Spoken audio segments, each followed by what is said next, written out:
Okay. Well, can you believe that we're almost ending our last session? This has been so wonderful. And I am up now to introduce our panelists and our last meeting.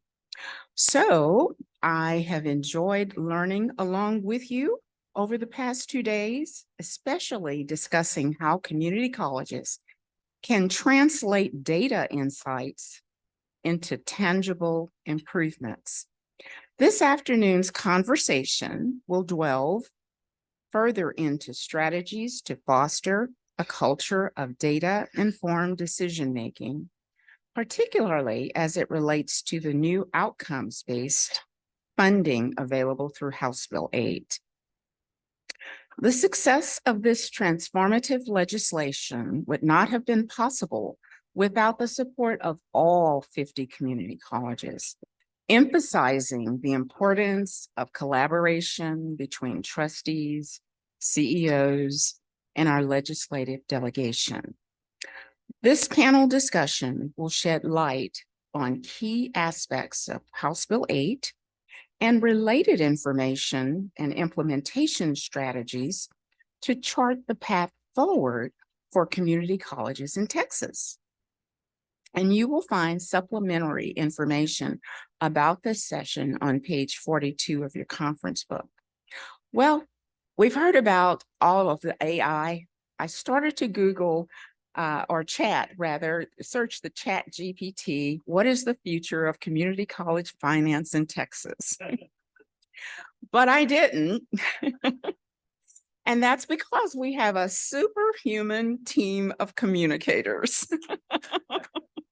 So I will introduce them at this time. We have Carol Scott, the chair of Del Mar College Board of Trustees. State Representative Giovanni Capriglione.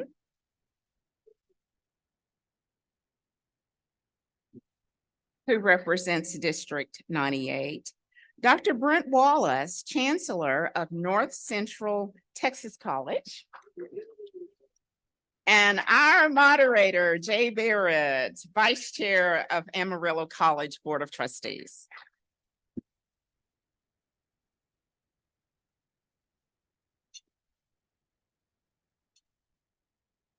Thank you very much, Susan. We appreciate that introduction. Panel, before we begin our focus on House Bill 8, I first would like to recognize Representative Capriglione for the success of House Bill 584, which seeks to address shortages in the state information resources workforce. HB 584 allows community and technical colleges to develop state information technology credential, expanding access to jobs which previously required a baccalaureate degree. Representative, can you please share with us why you decided to file this bill and tell us why community colleges are important to you as a state representative? Absolutely. Good afternoon, everyone. It's a pleasure to be here. I represent House District 98, which is not quite here. It's just a little bit south of here, south of 114. So for me and my career, it's always been important to make sure that combining technology and workforce, right? And every single time, and we'll get into it on HB8 a little bit, you just see that the need is there, especially in technical programs. So when I work with the state a lot, what we realize is there's a lot of job openings that about 25% of all IT workers for the state will retire in the next 2 years. It's very difficult for the state to compete with the private market in those types of jobs. If you have a Bachelor of Science or a master's degree in computer science, the state just can't match that at all. And so what we wanted to be able to do is change the classification so that the state could hire folks with a 2-year degree, that they could then get a job, which was not allowed before this law, and not only help the state with its IT issues like cybersecurity, privacy, compliance, but also give them an opportunity to have a job and the training that they need. So we're really excited to do it. It was one of the first laws that was passed out of the House and the Senate. I'm one of the first ones the governor signed, so we're pretty proud of it. Fantastic. Yeah. Thank you for that. Thank you so much. And next session, I think we're going to broaden it to just not IT, right? We'll find other opportunities in other professions to also help. Fantastic. And that work already starts right now in the interim. So House Bill 8 was authored by Representative Gary Van Dever, from whom we heard, and Houston, and Senator Brandon Creighton, who were the two legislators who served on the Texas Commission on Community College Finance during the interim. Carol, you served as a commissioner there as well. We want you to provide your unique perspectives as a community college board member, and we thank you for the many hours you contributed to these efforts. Tell us what that experience was like and how the work of the commission connects to HB 8. It's a loaded question, Jay. But first I want to thank the members of CATT and TAC who served on the steering committee. So for those of you who may not be aware, even prior to the commission being named, CATT and TAC stood up a steering committee with CEOs and trustees to begin to understand some of the data and to really do some early work so that as soon as the commission was named, we would be prepared as associations to contribute to that work. So I want to thank the organizations for standing that up and for those individuals who served on that steering committee to do, again, that early work. What impressed me about the commission's work is that it was data-driven. There was a significant amount of information shared on what's happening, best practices in other parts of the country, looking at everything from student success and what drives student success to shared services and what opportunities exist there. So there was a lot of information that was provided in terms of testimony as well as background information to the commission. We were very fortunate in the mix of the commission. To the credit of the governor and lieutenant governor and speaker, they gave us both lay leadership as well as legislative leadership that was really remarkable. Can't say enough about serving with Senator Creighton and Senator Taylor at the time, as well as Representative Longoria and Representative Van Dever. They provided that understanding and expertise and guidance and kind of kept us in the rails. Didn't let us go too far of what they knew that their colleagues would be able to support in the legislative session. And then, of course, we had 4 college chancellors and CEOs who served on it. The lay leadership, though, was really incredible to have Chairman Woody Hunt as well as Todd Williams from the Dallas area serve on the commission and bring their expertise to the table.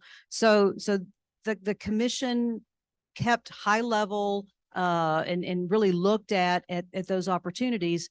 But the other piece that was really fortunate about it is we were able to have candid discussions as well. So that mix of really looking at real world opportunities and real world obstacles for some of the things that we wanted to put forward. So it was really, really impressive work. But again, I can't say enough about the leadership and then especially Chairman Hunt, but also Commissioner Keller. Harrison's leadership, Harrison's personal time and commitment, not just devoting his staff and the resources of the coordinating board to this effort, but his own personal time and his leadership and his thoughtfulness and discernment in helping us come up with the recommendations. So serving on the commission was some of the best work and not hard work in terms of physical labor, but some of the hardest brain work I've ever done. So as a layperson in this field, even with experience on a community college board, it was some pretty hard brain work. So it was really outstanding. And I think you can see the results. All of our major points in the commission recommendations made it into the final law. And again, I think that speaks to leadership and that speaks to the cohesiveness between the organization and our individual members to make it happen. Thank you very much, Carol.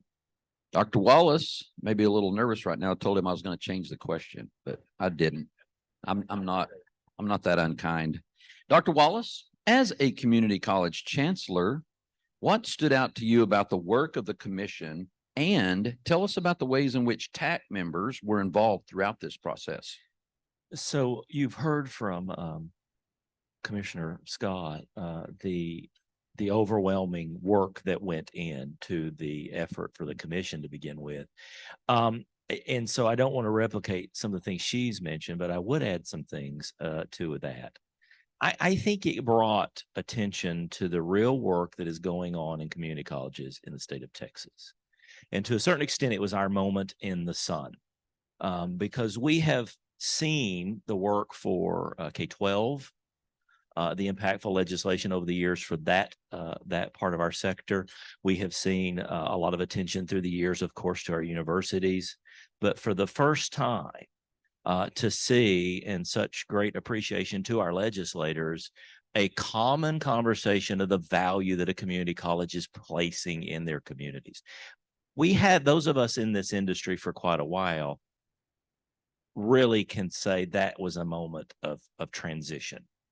Not that we were devalued, but the attention that everyone you talked to in the hallways of the Capitol about the work said, how can we not do this? There's got to be a way to do this. You're doing real work. You're putting people in the workforce, made a huge impact. To tag that on to TAC's daily operational kind of work with that, I would argue that we need to give quite a bit of credit, in my opinion, to the transition of leadership we had at TAC at that moment in time. And he will kill me for this, but Ray had what we needed at that point in time, at that moment, the relationships he had built, his work with the commission and Harrison, the commissioner, his work with continuing the relationship with trustees. This organization, I don't think we'd be where we are today without Ray Martinez. And so now, you're always guilty when you list one of missing people in that process, but Dr. Brenda Kays and her work on the commission and then leading the legislative team at the same time for TAC was another imperative piece. So the pieces were so strategically placed together to make sure we had one voice, one action. And then we were all involved in these conversations. There were regular updates between trustees and CEOs. CEOs meeting regularly, say, what do I need to do? How can I communicate to my legislator? We would not be here today, folks, without CCATT, TAC, even TCCTA's work, all together working toward one common goal. And that's why the legislature, I think, looked at it and said, one voice, we can work with that. And then they came forward with such powerful and influential transition for us that's going to be beneficial in the future. I think that's the big piece. Excellent. Well said. Representative Capriglione, this is for you. Please share your perspective on the response to House Bill 8 during the session, as well as how might the legislature's view of community colleges have shifted during this interim commission. Sure. I think like Dr. Wallace has said, I mean, you just went through the halls and you could get the sense that obviously a lot of members were supportive. They had heard from their local community colleges and asked them for support. Usually what happens, a bill will get two main votes, right? The first main vote is to get off of the floor, and then it goes to the Senate. The Senate mucks it up a little bit. It comes back. They get, if you haven't been watching Twitter, you know, I said that, but anyway, so anyway, they go to conference and hash it out and come back again, and then it's voted the second time. The first vote, the first before it came out of the House, was voted in favor with everybody saying aye, except for one member. We expelled him. Yeah, not for that reason, but so the second time it passed unanimously, and so it just shows you how much support it had in the legislature. And I think, Susan, you had said that you hadn't used ChatGPT, but here's what we know. More than ever before, industry is changing, jobs are changing, education is changing, everything is changing. People have said this for a long time, but things are going incredibly quickly right now.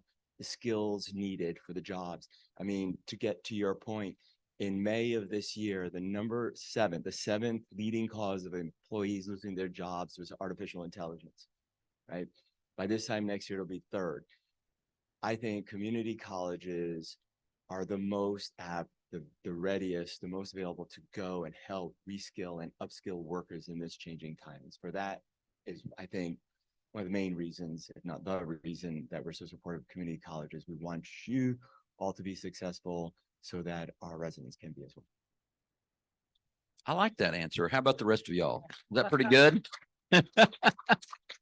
Outstanding. Carol, what impact do you believe House Bill 8 had on the way community colleges are perceived in higher education? So I think all of us would agree that our individual legislators and local leaders, local chambers, all have value for your community college and what you do in your region. Throughout the 4 or 5 years the sessions that I've worked on behalf of community colleges in the session, that never changed. We always had local support. What we didn't have was a statewide structure that would actually manifest that support in terms of funding. And so in this conversation, the state now recognizes via policy and via budget allocations the breadth of what we know and what our communities expect us to do in our regions each and every day. So credit, non-credit, academic, workforce, however you want to divide the sides of the house of what we do across our regions, the state now has policy and an appropriations budget that recognizes that. So first and foremost, I think that was one of the biggest things that changes in not just perception, but in practice of how the state formally recognizes what we do as community colleges. The other piece is the recognition that it's a dynamic funding model, not a static funding model.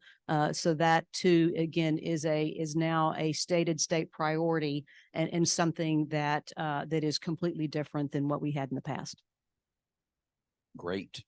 Well, it's now September. I'm not telling you anything new.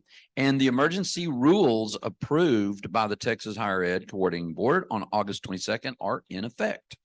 Dr. Wallace, as a member of the new standing advisory committee for community college finance, you participate in the work group conversations related to emergency rulemaking. We appreciate your leadership in that, and especially with the experience you bring as a previous member of the Community and Technical Colleges Formula Advisory Committee. Can you please expand on the differences between the two committee structures, their purpose and scope? Well, I'd like to go on the record that apparently I'm the one that killed the Formula Advisory Committee as last chair, because the new that committee's been around a long time. If you've been in higher ed and community colleges in Texas, it's been around a long time. And there are many of you that have served on that during your tenure or chaired that during your tenure. And the irony is it is a collaboration actually between several entities. It was all about all of higher ed, both the 4 and the 2 year and the technical colleges. TSTC's in that model that we did work for them. Also in that were the Lamar systems. And so you would divide yourself and try to conquer what is the new formula for a biennium going to look like. And we would divide that into several groups. And part of the problem was, to Carol's earlier comment, I think it's really important to understand, it was a stagnant model. We were told, here's your pot of money, figure out how to disperse that. And that's a challenge because everyone needs funds. And then you begin to dive into what disciplines is more expensive than another discipline. How do we fund continuing eds that are non-credit and credit? Now, remarkably, this year, we did a lot of good work, I believe, and we were poised that if this didn't work out, it was plan B. And so we took it very seriously, even though at the same time the commission was doing its work. We wanted to make sure, hey, you never know if there's delay. You never know. So let's work very adamantly. We did our best work, and Roberto is here, one of our CEOs. We did our best work, I would argue, too, in the area of targeted fields, which now aligns beautifully with House Bill 8. So the work was done to start to empower local communities to have influence over what is a targeted field in your industries and in your communities, and why there such a lag between identifying that targeted field and getting it actually on the demand occupation list. So there was a lot of work there that we could spend hours on, but that was a part of that Formula Advisory Committee. The difference now is we are a standing committee that is discussing and working toward this notion of yearly payout rather than biannually, of really competing against one's own self, one's own institution, say, how do we better ourselves? So that work is shifting, and it was special rulemaking, and it was fast and furious. And Dr. Serrata in the back of the room is chairing that group and worked very diligently to get us through that and keep us focused, because we are CEOs and folks at the end of the day that like to sometimes venture elsewhere. But we're now going to be entering into public comment periods and the finalization of these rules. And that's where we're leaning on people like you, on boards, on community, to say, what do you feel like needs nuances that don't work, or this area is really great and we love. The one thing that's missing still for me, that's a concern that I've even voiced from the Formula Advisory to this new commission, this new council, is this: how are we going to determine those targeted fields in the future?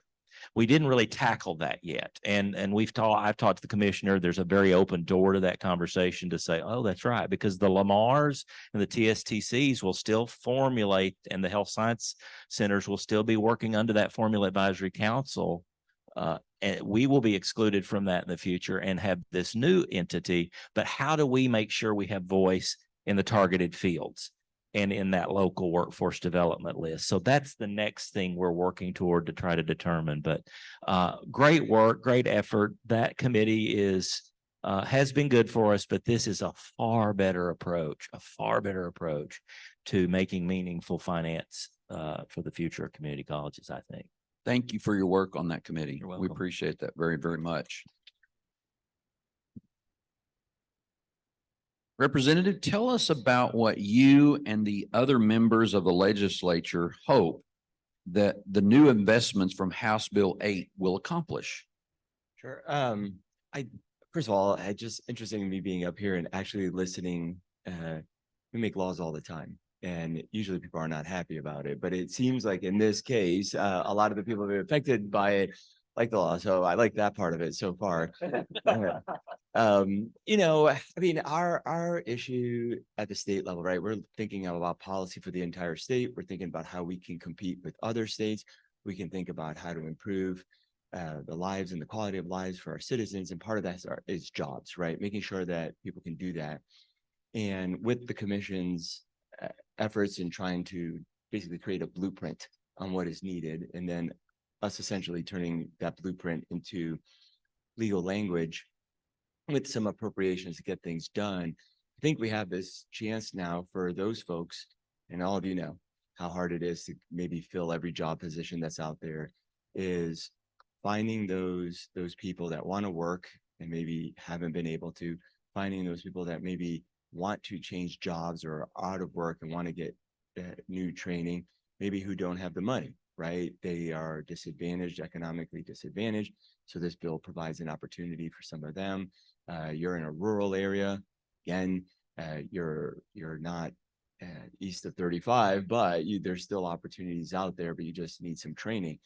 So what we want to see, hopefully, is exactly what those performance objectives are trying to do, which is try and get people in jobs quickly, jobs that pay well and that are in demand in the areas that they have. And the data portion of this, I think, can't be relegated to the side, right? That ability to do that feedback and provide answers to questions like what should I be doing, right? What can I do? What would be a good idea that if I got this non-degreed certificate, that I could start working in 12 weeks or in a year, and I could better my life and my family's life.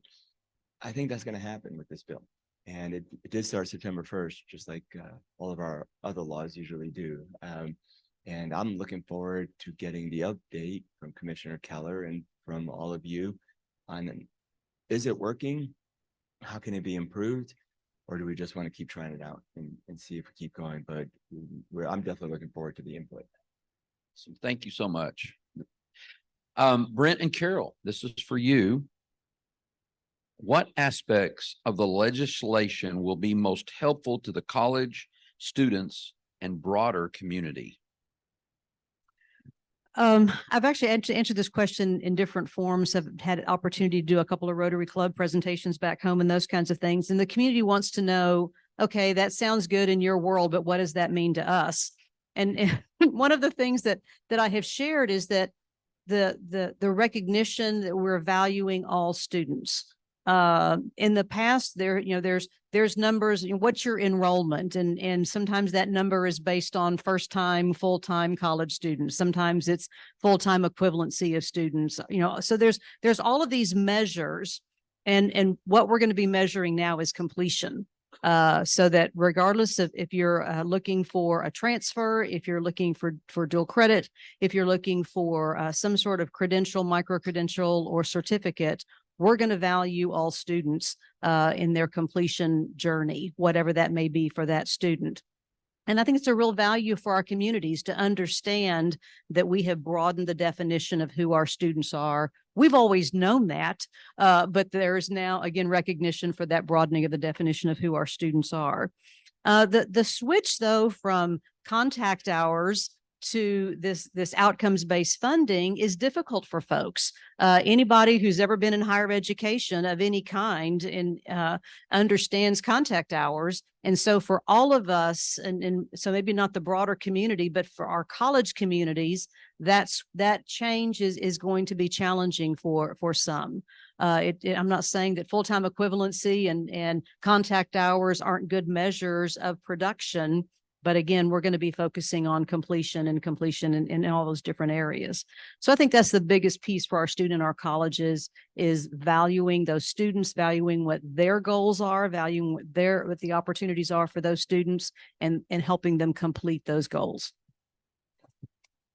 I think Carol's done a great job of talking about the student, because I think that's first and foremost, and that's been one of the huge benefits of this legislation. I think there's another nuance to this that we need to comprehensively understand, and it would be meaningful probably to most of our regents and trustees in the state. There was a lot of effort by this commission and then later on by the legislation to support access to education for everyone, if you think about it. There was great effort placed on what about these small rule-based colleges that are doing so much good work that need base tier or need a little bit extra because that tax base just isn't what it needs to be, or that valuation is just not what it could be. And I think that's important. If you are out like some of our colleagues and you're in Levelland, Texas, or in Borger, or if you're in East Texas in a small community and you're doing your best and you're in a board situation and you look at operational dollars, how are we going to make this work?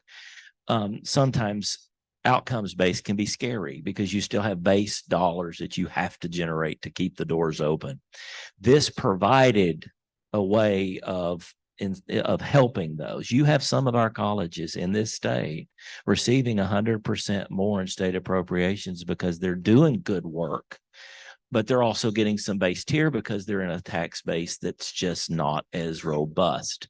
And I want to congratulate this group on that, because that means we had to be together as one again to say, even the large, even the big colleges, you all stood behind the medium and the large and the extra large and the small to say it's all about access for our students. And I think that's a byproduct of this legislation that we could easily miss, in the sense that we know, those of us in the room, everybody deserves to have access to professional development, training, career and technical education, or academic pursuit. And this happened with this bill. And it is honestly, I believe, going to be the saving legislation for some of our colleges that we're wondering what's tomorrow really going to look like for our small district. And I'm one of those. You're sitting in Denton County here, you're sitting in portions of Fort Worth. We go as NCTC all the way up to the Red River in our service area, but we're only taxed in Cook County. So we're one of those getting based here funding, one of the 23, because our county of taxation is minimal. There's just not a lot. But Denton County doesn't pay any tax. Zero to a community college. Those are the things where we're still going to do the service. We're still investing the funds. And I think that's something we've got to be cognizant of, is that's really impactful for a lot of our colleges. Absolutely. Jay, I do have to jump back in because what we didn't address really at all today is the direct support to students through the dual credit scholarship programs as well as TEOG. And so the expansion of those direct opportunities for students as well was just a tremendous part of this bill. And to go in and ask for $650,000 in additional funds and to come out with 682 was the final number. I mean, how often does that happen, right? No, we're going to give you more than you asked for, but within those formulas, as well as within the scholarship opportunities for our students, we can't go without mentioning those as really a significant impact for our students. And as an example of that, the FAST funds that are now available for those students are going to make I mean, I'll give you the example where we're sitting today. Working with ISDs in this area for dual credit and being able to say to them, okay, NCTC's been serving you at $137 an hour dual credit at a reduction because it's out of district, and we're offering you 55. They look at you and like, what's the gimmick, right? What do you mean? It's been, I mean, tremendously impactful. And then in turn, we're hitting the students that Carol spoke to, those socioeconomically disadvantaged students that need that the most. It's extremely impactful in that regard. Absolutely. Well, I've got a lightning round question now, a couple of them maybe. This is for everyone. What can colleges do now to ensure that future legislation like this will pass? I'm gonna go first. Sure, anyone. Okay. All right. Representative So for $100. We're going to leave everybody alone for about a year, right? We're not going back in. Well, actually, we'll be back October or November, but we're not going to go into our next regular session. But we are already working on our bills for next session. I've got 5 bills already in process of being drafted. I'll only have 50. My staff will say 30, but we're going to have a bunch of bills ready. Now is the time. I mean, don't wait till January 2025. It's too late. This was something that was worked on by committee, people for a long time. And so find out who your state rep is, find out who your state senator is, make an appointment. They do want to talk to you, especially before the election, and go in and help them figure out what we can work on next session, and we can get it done. One voice. I mean, that's a common theme here, folks. One voice. Anytime that you see these organizations, as powerful as they are, CCATT, TAX, TCCTA, working alongside coordinating board, then in turn working alongside the legislation, you're going to see tremendous legislative action. And I think that's commendable in this particular case. The commission was the first step, I think, in that. It showed how bringing those sectors together was a brilliant idea. I think that's a good best practice now. And in the future, when we're trying to push through good legislation, we're going to be able to do it if we have the one voice again, I would say. From a trustee perspective, I think it's important that we educate ourselves.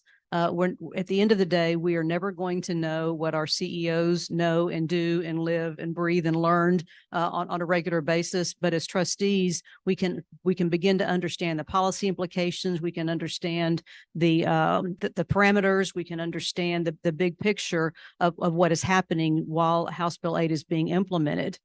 But the unique piece that we have that our CEOs and chancellors don't have is that we are fellow elected officials along with our state reps in our districts and our state senators in our districts. And so the better that you understand the policy implications and the implementation challenges of House Bill 8, along with any other state legislative piece, the better you understand that and can articulate that, so that when we show up to the Capitol or when you show up to the fundraiser for your state rep or state senator back home and they're asking, what can I do for you today? You have an answer. 7th, by the way. You when? 7th. November 7th. Okay. Yeah. I'll be at Todd Hunter's in October and I'll come to yours in November. How's that?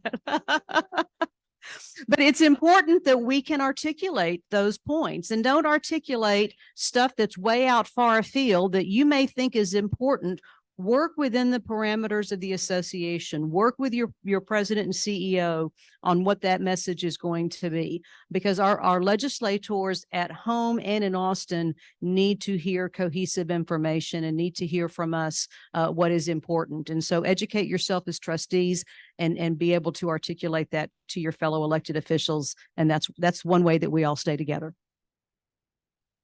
Anyone else? I mean, further. Thank you. All right. The last question to close out our conversation today is this. Let's talk about House Bill 8 and how it inspires innovation, since that's what this conference has been about. What is on the horizon and how do we make the most of these new opportunities through House Bill 8? So from my previous position was that of a provost of an academic VPI. And I look at the fact that we've given such value to the stackable credential in this funding, in the sense that short-term, fast-track workforce programs have a place now that is extremely important and actually is going to be funded in new and innovative ways. And the funding can come within a short period of time. If you remember the old success points, you might get a point now, but if you earned that second credential within the same year, you only got the one set of points. We can stack those within reason now. And I think that means we're going to be able to connect with industry more effectively at our local level, working with those employers to say, what do we need? How fast does it need to be? And so the innovation is going to come with the ability to pivot degree plans, pivot instructional programs to new ways, working closely with the coordinating board to be more cutting edge, more current, in a faster time as community colleges. Because unlike, no offense to them, unlike our university partners, we are fast, we are quick, we are agile.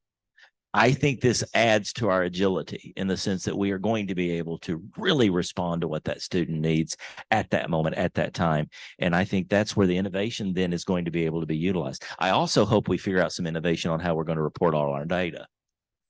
Just from a very practical aspect, the CBM reports that are going to be due with all of CE and all that, we may have to use some augmented intelligence for that, because that is, if your registrars aren't already a little stressed, they will be. So that's where actually I was going to start, was data collection. That is going to require the state to be innovative, and it's going to require us to be collaborative in that work to help create those data reporting systems that are going to be so critical to not just funding, but to showing the outcomes. I mean, yes, it's all tied. Yes, it is tied to funding, but the reason that it's tied to funding is because it's important to our communities. It's important to the state. It's important to employers. It's important to taxpayers to all understand the outcomes of what we're doing. So data collection, indeed, we need some innovation there. But the other piece is around shared services. Where's Cliff? Cliff is already gone. Don't tell me Cliff is already gone. Cliff has been preaching shared services. And so the opportunity for regional, for large college, small college, for your local ISD and the community college, the opportunity for shared services, not just back end is certainly helpful and understandable, and HR, financial aid, maybe even some admissions shared services. Those are some things that are obvious. Academic shared services as well. Where can we share programs? Where can we share instructors? Where can hybrid instruction benefit those colleges that might be close to each other to be able to share instructional programs of some kind? The opportunity for shared services and the fact that House Bill 8 funds those opportunities and feasibility studies and some of those kinds of things is going to be so important. So I think innovation is built into both what we need to report, but also built into what we can take advantage of. And I guess I'll keep harping on the fact that how quickly things are changing. Innovation on keeping track of and collecting that data on what your region specific needs. I mean, we're throwing out broadband, for instance, right? We're going to be developing a lot of that, putting that in rural areas. And so you're going to have a lot more opportunities for people in West Texas and in East Texas. But I mean, you had talked about augmented. I mean, there are all these opportunities, and we have to know what business wants quicker than ever before. So I was with someone at a big tech company where they're going to, and I was with them when they were trying to find cybersecurity professionals, when they were trying to find find cloud certifications for individuals so that they can go and help with data centers. But now, I mean, I was with one conversation, they're looking for how to create degrees on how to talk to ChatGPT, right? How can you, like, if I go and ask it something, you ask it something, it'll give us a different answer. So how can you do that in the fastest, most creative way to get the results to the client or the customer in the correct way? And it's just, we're going to have to be innovative to stay in touch with these industries. I mean, right now, Texas, just think about how much has changed. When I first moved here, 15, I don't know, 20 years ago, there wasn't really a tech industry here. There just didn't. Now you just go 114, which is right outside of here, and you got Charles Schwab's headquarters. Effectively, you got Fidelity's biggest place. You had TD Ameritrade down there. You have Sabre. You have Facebook, and just in a very short area, you have this financial tech business that's come out of nowhere, and it literally happened almost overnight. So what we need to be able to figure out is find out that is happening, work with those companies to get those people the certificates they need so that they can hire those individuals. So all of that growth in business stays here in Texas. Fantastic. To your point, they don't need a 4-year degree to learn how to speak to ChatGPT. I didn't mean to rhyme, but it did rhyme. And to Brent's point, we as a university is a cruise ship. We are a battleship. We can pivot. We're agile. We can move to meet industry needs quicker. And that's what we do. And so I think that we're in a very good space right now as community colleges. And the only thing I want to say is let's don't screw this up. Let's make sure that we continue the great work that we're doing. Let's don't wait until January to get things going in 25. It's now. Is there anything else that y'all would like to add? Well, to your point, humor in it, but to your point, I think it's important for us to say thank you to our legislators. And I know we've done that, but we tend to be very guilty of doing it once and going, well, that's done. A constant follow-up communication between you and your legislators to say, do you still realize what impact this has had? Let me tell you a little story, or let me tell you a little data point, or let me show you some things. I think that's going to be important because this is going to be a relationship, not from one session. It's going to be a relationship for 3 or 4 sessions as we really see how is this going to work? Where is the funding going to come from? And so I think it's a good point to say, hey, we still really appreciate this. Let us show you how it is working effectively. Definitely thank us. We would appreciate that. Yeah. No, I'll do this pitch, which is for everybody here, but I always do it there in about 1 month. There's an election. It's for the proposed constitutional amendments. The election actually is on November 7th, but 2 weeks before that, obviously early voting. We have property tax reductions. So if you want to lower your property taxes, please vote for that. We have a proposed referendum that'll help our retired teachers. A lot of them, yes, make sure you go vote because we want to make sure that a lot of them haven't had a cost of living adjustment a long time. As chairman of PIFs, help make sure that passed out of there so we can help our retired teachers. We also have funding for the grid, making sure that we have electrical generation. We have funding for broadband, and we have funding for a water fund. So anyway, just keep an eye out for that election, and we appreciate you voting in that. Thank you. Awesome.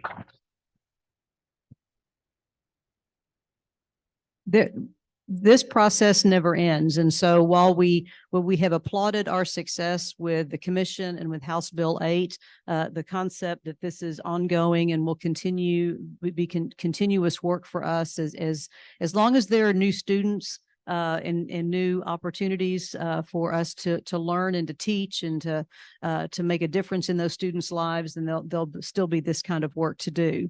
But for those of you who are planning to go to the Coordinating Board's Leadership Conference in December, even if it's just a quick handshake with Harrison Keller and thank him for his leadership, thank his staff, that particular session is not specifically geared towards just community colleges, but for all regions and higher education across the state. But there are always sessions for your community college regents. So if you have an opportunity to talk with he and his staff and his board members gave him a lot of leeway as the commissioner to do this work on our behalf. And so, kind of thank you, a lot of thank yous there as well. And just continue to stay involved. Again, as trustees and regents across the state, we are the only elected officials in higher education in the state of Texas. And so use that position to advocate on behalf of your college, but also advocate on behalf of our students and all of our institutions in the state. So thank you all for what you do. And thank you, panel, for what you've done today. You brought a lot of clarity to this very important topic. And so let's give our appreciation to Representative Capriglione, Carol Scott, and Brent Wallace. Thank you so very much. All right.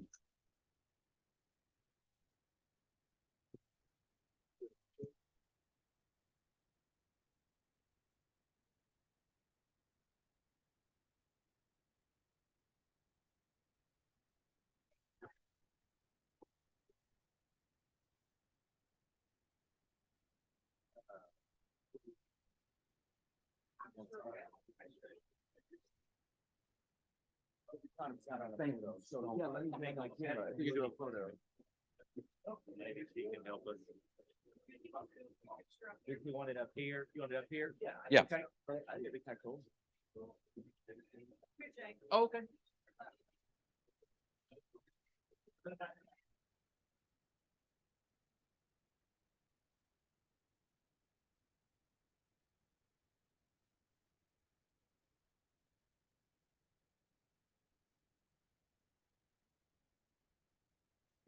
The real, just like me, I've done people stand it off.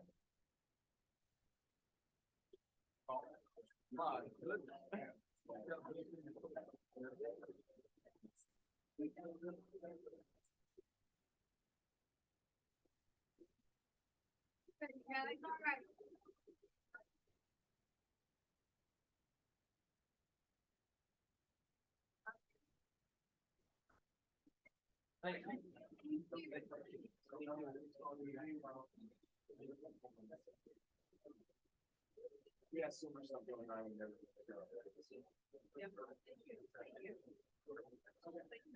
I think the conference may be over. I think they're leaving. Thank you very much. Yeah. So nice to meet you. Meet you too. All right, for those of you left in the room, for those of you left here, I've got some things to say. Thanks for your advocacy on House Bill 8. We can accomplish many great things together. We have some closing announcements. Make sure you complete the conference survey. We want to get that in. You can find that on the back of your program, of your workbook. Make sure you do that. Remember, we will be in Amarillo, September the 12th through the 14th. And I'm trying to see if there's anything I can say here. We want to say thank you to our sponsors.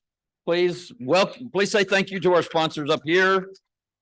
We do have some upcoming events. We want you there at ACCT in Las Vegas as soon as they figure out the hack situation and get ransomed. Registration is still open to purchase those tickets for Texas delegation reception. And we're looking ahead to 5 different trustee leadership seminars this academic year, starting in the Southeast region. Next at San Jack on Friday, November the 10th. And then finally, do mark your calendars for September 12th through the 14th. We're going to provide some good old-fashioned Texas hospitality up in the Panhandle. We will not be hiking the 2.5 miles to the lighthouse unless you want to. It might be a good bonding activity. We might do that. Yeah. And the last thing I want to say is my wife and I talked, and she told me when she said, "You haven't listened to a single word I said," she goes, "Ha, that was the start of the conversation." So anyway, she was just messing with me. She was messing with me. So thank you all so much for being here. Great conference. Thank you and safe travels. Bye.